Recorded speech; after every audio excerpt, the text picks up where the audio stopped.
رسول پاک صلی اللہ علیہ وسلم احساس والے نبی ہیں، اور احساس حضور نے امت کا کیا، احساس والی زندگی گزاری، ہر لمحہ محبوب پریشان رہے۔ یہ تھوڑا عرصہ پہلے ڈاکٹر ہارون صاحب مسلمان ہوئے ہیں، اور ابھی انہوں نے 2-3 کتابوں کا انگریزی میں ترجمہ کیا ہے، اور بھی کچھ کتابوں پہ وہ کام کر رہے ہیں۔ ہالینڈ کے رہنے والے ڈاکٹر صاحب ہیں۔ توجہ ہے میری بات پر آپ عزیزوں؟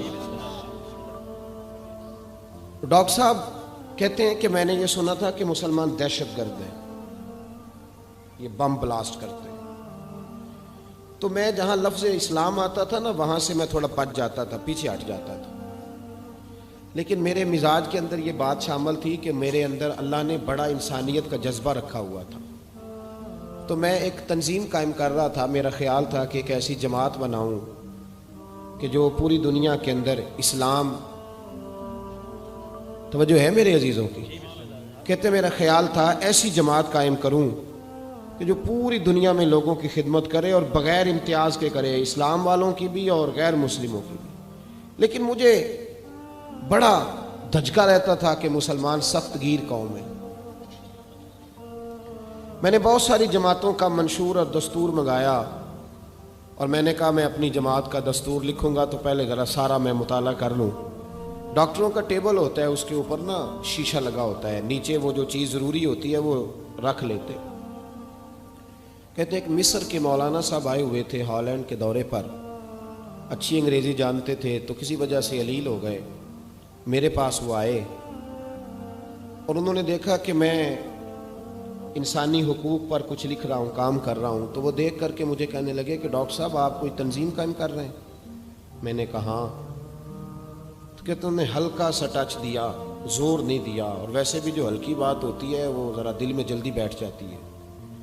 کہتے ہیں ہلکا سا ٹچ دیا، کہنے لگے اگر کبھی موقع ملے تو میرے نبی پاک کی بھی سیرت پڑھ کے دیکھیں، بس ہلکی سی بات، اور وہ جملہ چھوڑ گئے۔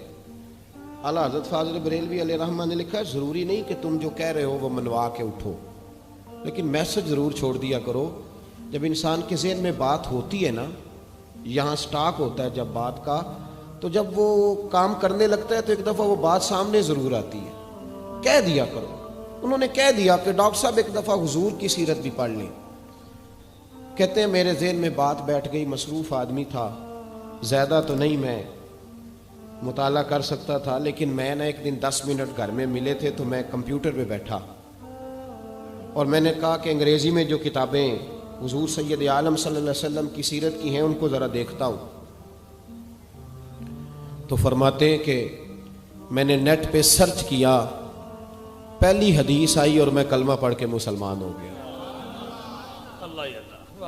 حدیث کہاں ہے؟ سبل الہدی والرشاد میں بھی ہے، کنز العمال میں بھی ہے، مسند احمد میں بھی ہے، ابن اسحاق میں بھی ہے، ابن اشام میں بھی ہے، اور شاید سیرت کی تمام کتابوں میں آپ کو روایت مل جائے۔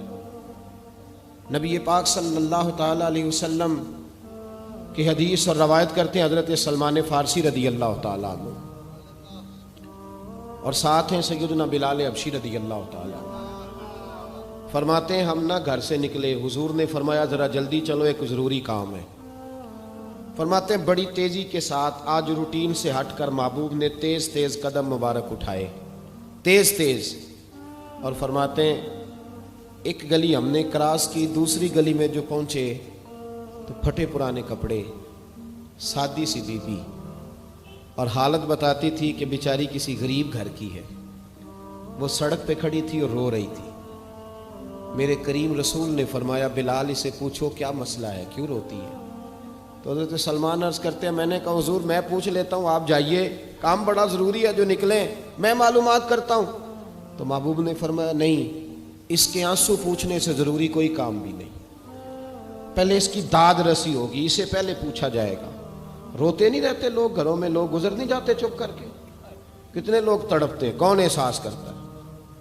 نبی پاک سید عالم صلی اللہ علیہ وسلم رکے اور اس خاتون سے پوچھا کیا بات ہے؟ اس نے کہا کہ بات کوئی بھی نہیں، میرا ایک ہی موٹا سا مسئلہ ہے۔ کہا وہ کیا؟ کہنے لگی میں غریب ہوں، اور غریبی بذات خود بہت بڑا گناہ ہوتی ہے، لوگ بڑا جرم سمجھتے ہیں اس کو، بذات خود میں نے شروع میں کہا نا کہ مذہبی سٹیج کی بھی صدارت غریب آدمی نہیں کر سکتا، کیونکہ غریب جو ہوا جہد کول دتھی ہونی انہیں نیڑے بہنا ہے نا جی، جہد کول نہیں انہیں تو پیچھے جا کے بہنا اینڈ تے کول کہڑا دتھی ہے۔ اس سٹیج پہ بھی غریب آدمی کی صدارت نہیں ممکن ہو ہی نہیں سکتا۔ میرے رسول پاک سید عالم صلی اللہ تعالی علیہ وآلہ وسلم نے فرمایا پہلے اسے پوچھو کیا مسئلہ ہے۔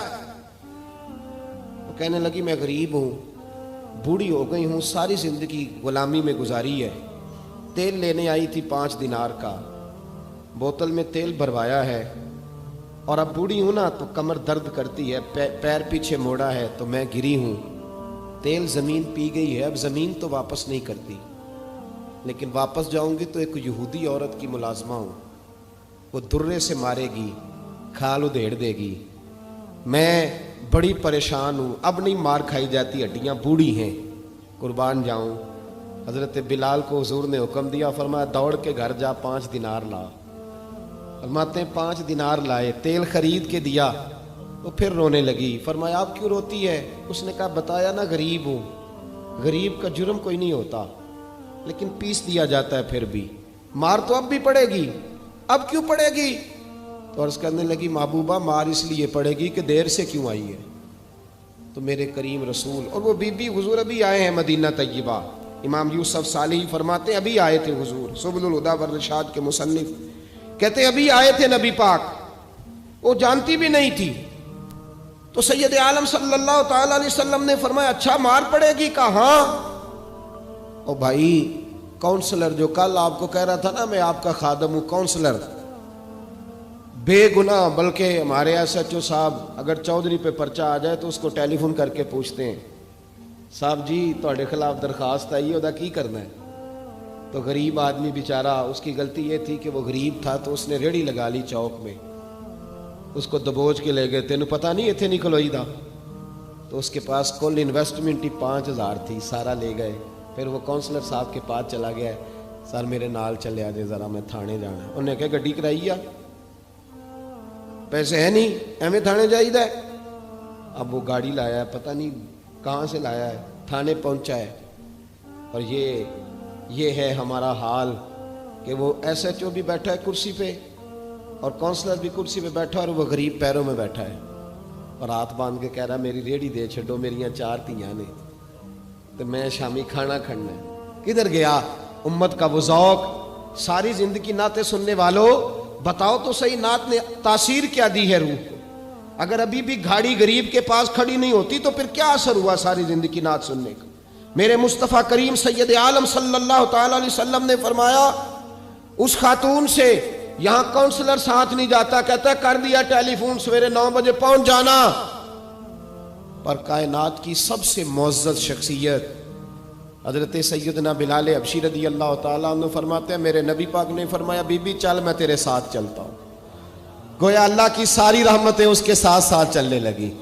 اور آگے آگے نہیں، ساری کتابیں پڑھ لو، وہ پھٹے پرانے کپڑوں والی بی بی آگے آگے اور اللہ کے کریم رسول پیچھے پیچھے، ساری گلیاں اس نے پھرائی، مدینے کی صحرا آ گیا، ایک دروازے پہ دستک دی، سے مالکن آئی، وہ بی بی بعد میں کہتی ہے میں بھی بڑی ڈاڈی تھی، طاقت ہی نہیں تھی میرے سامنے کو کھڑا ہو سکے، لیکن جب میں باہر نکلی تو میں نے نور کے حالے میں لپٹی ہوئی ایک عظیم ہستی کو دیکھا۔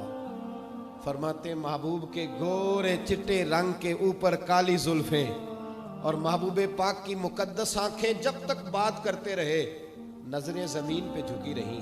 شرم و حیا والے رسول نے بڑے میٹھے، بڑے دھیمے، بڑے خوبصورت لہجے میں کہا، بریلی کے امام فرماتے ہیں نیچی نظروں کی شرم و حیا پہ درود، بڑے دھیمے لہجے میں فرمایا تیری نوکرانی ہے تیری؟ عورت کہتی ہے میں تو حضور کے جلووں میں محو ہو گئی کہ سادگی میں اتنا حسن میں نے دیکھا ہی نہیں، تیری نوکرانی ہے؟ کہا ہاں۔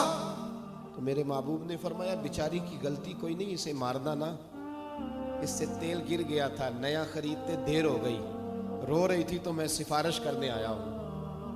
وہ خاتون کہتی ہے کسی کی نہیں مانی تھی، پر محبوب کے جملوں میں تاثیر اتنی تھی، ککھ سواد نہیں مشری اندر، اساں کھنڈا بھی چکھ ڈٹھیاں، انہاں ساریاں شیواں نالوں گلاں سجن دیاں مٹھیاں، فرماتے ہیں نبی پاک صلی اللہ تعالی علیہ وآلہ وسلم نے فرمایا کچھ نہ کہنا. کہنے لگی نہیں کہتی، میرا وعدہ رہا، کچھ نہیں کہوں گی. اب میرے حبیب نے پھر نظر اٹھائی اور اس غریبنی کی طرف دیکھا اور فرمایا تو اگر کہے تو میں جاؤں، تو اگر کہے تو میں خود بھیک دیں، خود ہی کہے منگتے کا بھلا ہو، تو اگر کہے تو میں جاؤں. اس نے خراج پیش کیا تو چند آنسو گرائے.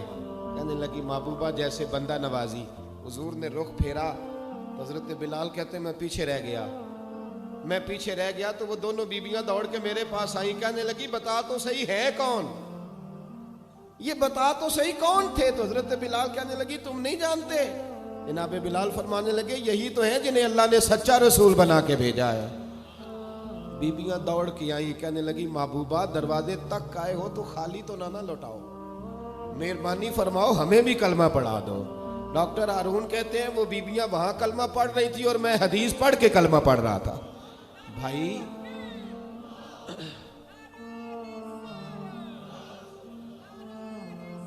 اگر دولت احساس ہے نا پھر تو زندہ ہے. جو زندہ ہوتا ہے اس میں لچک ہوتی ہے، جو مر جاتا ہے وہ اکڑ جاتا ہے. اگر زندگی ہے تو پھر احساس ہونا چاہیے.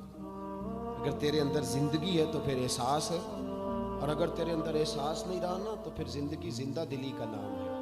مردہ دل کیا خاک جیا کرتے، احساس سے مروت پیدا کر. تھوڑا سا دائیں بائیں بھی دیکھیں، تھوڑا پلٹ کر بھی دیکھیں کہ کہیں آپ کی ضرورت تو نہیں.